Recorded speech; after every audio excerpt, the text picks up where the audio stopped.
You know, now that I think about it, it's kind of strange how these guys don't seem to mind being in a hot environment for so long.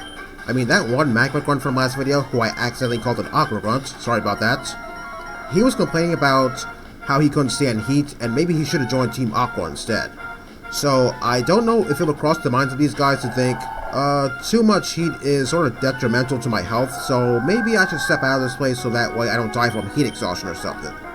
Because I know one thing, I wouldn't want to stay in a hot environment for so long, like say, oh, I don't know, Death Valley or something. Yeah, that's just something to think about.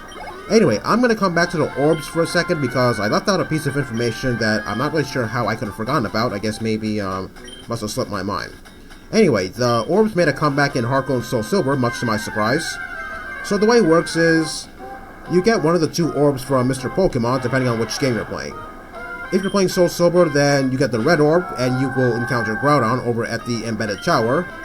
One Heart Gold, then you get the blue orb instead, and you encounter Kyogre. Also, there's a new item introduced in Heart Gold and Soul Silver, and that is the Jade Orb, that will enable you to encounter Rayquaza at the Embedded Tower. But the way to get the Jade Orb is kind of complicated, actually. You have to have two of the legendaries in one game alone. Like, say, if you have Groudon in Soul Silver, then you have to trade Kyogre from Heart Gold over to Soul Silver. And I believe you have to show both those Pokemon to Professor Oak over in Pallet Town, and then I believe he gives you the Jade Orb. Yeah, I only did that event once, so yeah, it was kind of a hard thing to do, actually. But eventually I managed to encounter Rayquaza. As a matter of fact, I'm not really sure if the Jade Orb ever made any other appearances in all the core Pokemon series, actually. Must have slipped my mind or something. Maybe I should go look it up afterwards. I'm getting this feeling that our plan is going to end failure. Yes it will, because your boss is an absolute dumbass for choosing the wrong orb. Okay, there's a path over to the right, so that's where I'm going to go. Okay, I don't know if you noticed that Milotic has a little bit more levels. That's because I backtracked out of here so that way I can go back to the Pokemon Center. Because, like I said last video, yeah, this place is going to take a lot of power points out of you. And if maybe Surf's power points is sort of low, then maybe I'll go over to Gardevoir so that way I could have it do some fighting, so that way I can save my Surf power points for what I really needed the most. I mean, I might backtrack out of here again so that way I could go back to the Pokemon Center to heal.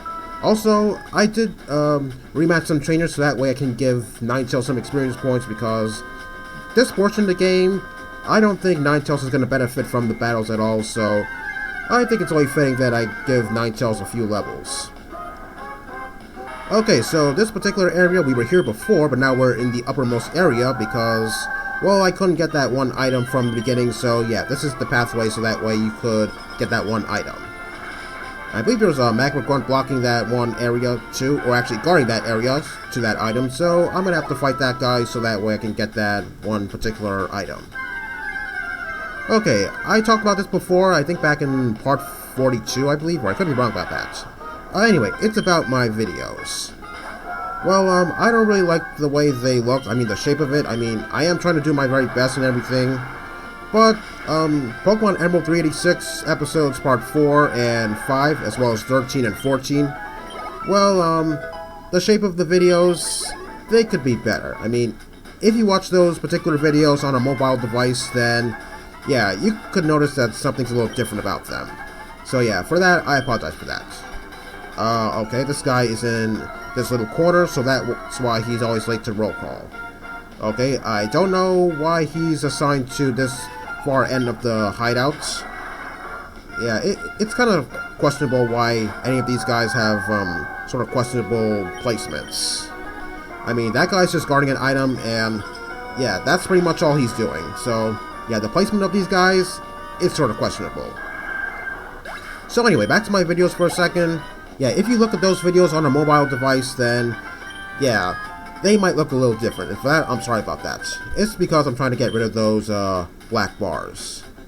I mean, looking back at all my Crystal videos, maybe I could have done a better job at recording them, but I guess maybe being away from Camp Studio for so long could make somebody rusty. So yeah, I guess you could say I got a little rusty over the years because I haven't recorded something like that for a while. I mean, there's an option in Movie Maker to adjust the size of my video, either with a widescreen or whatever that other one is. Okay, this item here is a rare candy. Okay, so I guess it was worth it to come over here. So yeah, looking at my crystal videos, maybe I could have done a better job at adjusting the video window so that way maybe it could fit the window for the videos on YouTube. If that made any sense at all. Yeah, sorry about that. I'm having a hard time explaining this. So yeah, as of right now, I guess maybe I'm doing the job correctly, although it does take a little bit of time to adjust the emulator window to my liking, so that way I don't see those black bars, because like I said, starting from part 40, it looks like that my videos are not showing any signs of those black bars. So yeah, it looks like I'm doing the job right.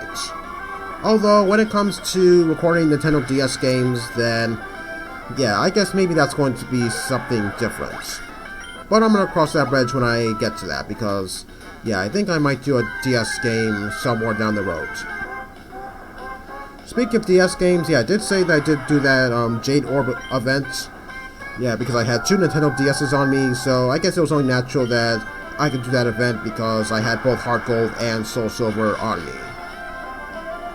But I'll tell you one thing, it wasn't easy getting Kyogre over to Heart Gold, because I guess I had to play the entire game of Heart Gold in order to reach that point. I believe you have to beat Red you have to beat Red in order to have Mr. Pokemon give you those respective items, either the Red Orb or the Blue Orb. Yeah, I didn't mention that, sorry about that. Wow, my logic is losing a whole lot of power points very quickly. Maybe I should backtrack out of here again so that way I could heal up my logic, because yeah, I think we're at the halfway point of the Magma hideout, by the way. Okay, I don't know why I didn't move, I was pressing the buttons. Okay, I guess maybe I didn't press it hard enough. Oh well. So yeah, I'm not really sure if the Jade Orb made any comebacks in future games. I mean, the Red Orb and the Blue Orb made comebacks, obviously, since you see them in Omega Ruby and Alpha Sapphire. But I'm kind of drawing a blank here because, yeah, I'm not really sure if the Jade Orb actually did make a comeback. Well, I do know one thing. I think you can encounter Rayquaza in certain other games, with Omega Ruby and Alpha Sapphire being one of them, but I believe other games too. I believe Ultra Sun Moon is one of them, although I could be wrong about that. Even though you can counter a whole bunch of legendaries in that game, since, well, those ultra wormholes and whatnot, yeah, you never know what you could find there. I mean, one time I did find Zapdos and Ho-Oh there, so yeah, that was pretty lucky actually.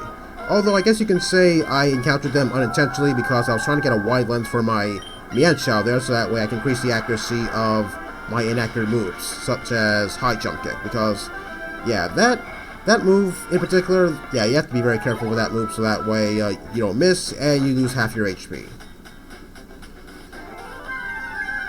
Okay, we're almost close to that one particular area of the Magma hideout that I just got into last video, so that way I can get that one rare candy. So like I said, we're at the halfway point of the Magma hideouts, the way I see it, that is. Still, if they were to remake Emerald, which I seriously doubt they're going to do, I would really love to see what it would look like in 3D. I mean, looking at the graphics in Omega Ruby and Alpha Sapphire, I definitely think that maybe they missed the potential to throw in the Magma hideouts in one of those games, or maybe make a remake of Emerald. But like I said, it's probably not going to happen, because, well, anyway, the Magma hideout is in Lily Cove City, where the Aqua hideout is in Omega Ruby. So yeah, I guess that's a waste of time if they were to make the Magma hideout here, when the Magma hideout would be in Lily Cove City in Omega Ruby. Anyway, I'm not really sure what other Pokemon you could possibly think to find in Scarlet and Violet. I mean, we do have a list of Pokemon that we know are going to be there so far. I believe one of them is Petilil, Magnemite, Lucario. Well, for one thing, I am going to use Petilil there since it is one of my favorite grass types. But as for the new Pokemon, I never really use them all that much. I guess it's because of their stats. Oh man, I'm almost close to the exits. You know what? Now that I think about it, maybe I should go back and heal so that way my Lotta can have all its power points back, because I've been over here for at least 10 minutes already and I don't think I made a whole lot of progress yet. So yeah, I'm going to step out of this cave and then I'm going to come back here so that way I can continue in the magma hideout. Okay, now that I'm out of here, excuse me, I'll be right back. Okay, I'm back. Now, like I said, this place takes a lot out of you. On the way back to the Pokemon Center, my Loptic did run out of power points for Surf, so I had to resort to either Gardevoir or Sceptile. Now, I know using Sceptile in a place like this is not a good idea, but keep this in mind. The most commonly found Pokemon here is Geodude, so I figured I might as well have Sceptile do some fighting, because let's be real, you don't really encounter fire types in here all that much, oddly enough. Well, even though I did encounter a few Torkoals on the way back here, but yeah, that's just it. And Sceptile did manage to take down both those Torkoals. Your left ear is burning up. That's because you're next to a pool of magma. Okay, I don't know what this guy did to have his position be over here, but I do know one thing, I wouldn't want to be in his position. Yeah, anyway, keep this in mind. Torkoal's special defense isn't as impressive as its physical defense, so yeah, Sceptile did make quick work of those two Torkoals. Although I will admit, one of those Torkoals did launch a flamethrower at Sceptile, and Sceptile is down 1/4 of its HP, but since my level advantage is high, I don't think it matters that much. I'm getting heat exhaustion. Oh, there, see? Somebody's complaining about heat exhaustion. Yes, I told you being in this place for so long is not a good idea. Do you think it's odd that we're wearing hoods in this magma-filled volcano? Now that I think about it, yeah, possibly, because wearing a hood inside a place that's really hot, yeah, I don't think that's a good idea. That's sort of like the equivalent to wearing a winter jacket in places like Arizona or even Death Valley. Yeah, anyway, Sceptile is down 1/4 of its HP, but it's not going to matter that much because I don't plan on using it for the rest of this dungeon. Although I could change my mind about that if my Loptic starts losing a whole bunch of power points yet again. But we're almost done with this place, so I hope it doesn't have to come to that. Because if it does, then maybe I'll switch over to Gardevoir so that way I can use a Surf power point when I absolutely have to. Okay, inside here it doesn't lead to anywhere, it just leads to a whole bunch of machinery, which I'm pretty sure they use to dig into the volcano so that way they can set up their hideout. Okay, got a PP Max here, which completely maxes out the power points of one move. Yeah, this is a pretty rare item, you don't see this all that much. Especially not PP ups, that's for sure. Well, I guess I'll put that in my PC when this place is all done. Oh yeah, something else I did off screen is I did put some items in my PC so that way I can make room for whatever items I get here, so that way I can't pick up items because my bag is full. Oh, wait a minute. I understand everything our leader says, but you know what? What? Doing stuff like digging up a super ancient Pokemon and ripping off someone's meteorite. Oh wow, this guy's actually questioning Maxie's actions. Well, that's something you don't see every day. Well, here's an idea. If you don't like the things that your leader is doing, then you should just quit this team altogether, because, yeah, I don't really like Maxie's actions as much as the next person. So yeah, I would just quit Team Magma if I had an option, because, yeah, joining a criminal gang, yeah, that's not something I see myself doing. So, yeah, when was the last time somebody in a villainous team actually questioned their leader's actions? Yeah, I think we are doing something wrong somehow. Yeah, you are doing something wrong. Well, actually, your leader is doing something wrong because he's a complete dumbass. Next time I see our leader, I'm going to ask him about what we do. Well, good luck with that, because, well, I wouldn't be surprised if Maxie kicked him off the squad for questioning his, actions. Because I'm pretty sure he's just doing whatever he wants and not thinking of the consequences. Such as showing a blue orb to a red Pokemon. Yeah, I think we're almost at that point, but I don't think we're going to get there in this video. Okay, now let me see if I can try and get out of here. Okay, perfect. Okay, that one Magmas Grunts there. I was going to say, I don't think I have enough time to fight her, and looks like that is going to be the case because, yeah, it looks like this Geodude is going to get in my way.